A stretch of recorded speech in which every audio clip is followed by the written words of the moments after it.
Bacon, are you excited about your new outfit? Are you so excited? Just wait.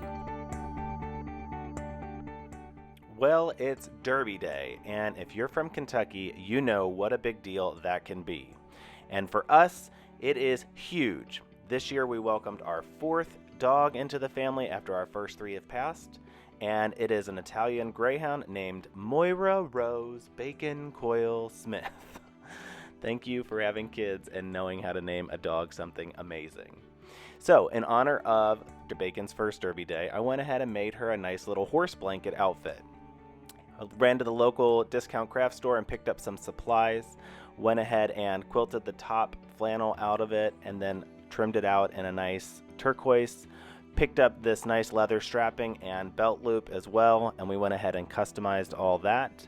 This is Bacon's very first Derby, and we are so excited to celebrate her while we drink some mint juleps and just hang out. Here you can see that we've gone ahead and customized it with her own name and her number for the fourth dog.